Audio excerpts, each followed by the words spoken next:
Hello, and thank you for joining us for this month's Skills Snippet, where we'll be talking about repairing with our partners. We're going to be focusing on one step that's pulled from a larger webinar called How to Be an Awesome Partner Even When We Mess Up. Because the thing is, we will mess up. Even though we care for our partners and we want to do well, we are chronically human, which means we are not always going to get it right. Now, sometimes in those moments, we do take a minute to kind of self-reflect and realize what we did. Maybe we have some regrets about how we responded or the behavior we did. And we might mentally commit to doing it better next time. And then we move on with our day. The thing is, when we pick this first option, our partner doesn't have any idea what noble recommitment we may have made in our heads.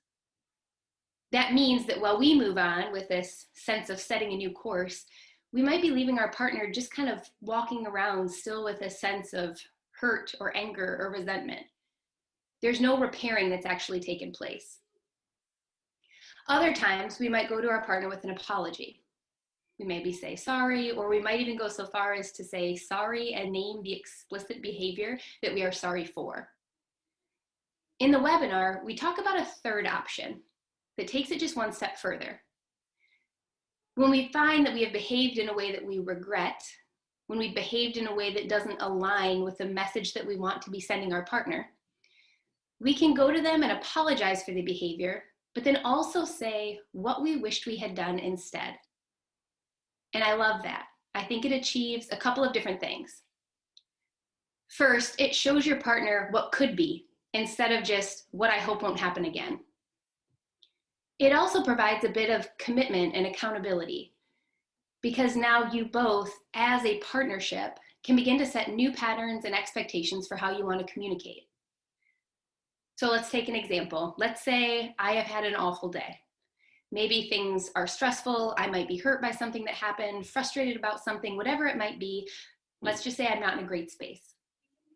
Then I'm on the phone with my husband, Jonathan. And maybe I'm short on the phone or I end the call abruptly and obviously upset and just don't say why.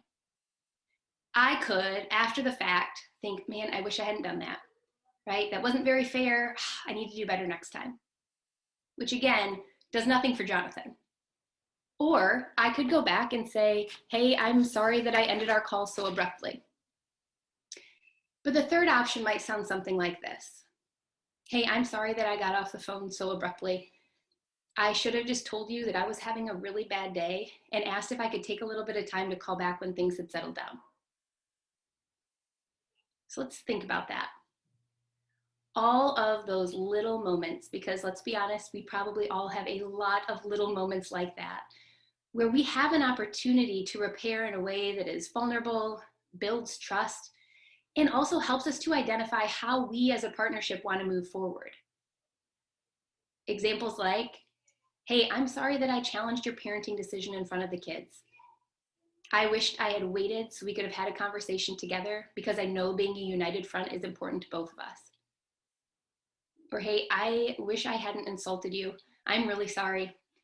I should have taken a break from the conversation to cool off and then come back later when we could have a better conversation about it. Or, hey, I wanted to apologize for slamming the door and stomping around. I wish I had just sat down with you and explained that I was hurt by the comment that you made earlier.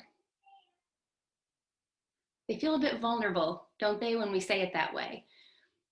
But they also demonstrate a lot of strength and courage and commitment and goodwill and so many of those things that bring us back to the type of partnership that many of us want to have.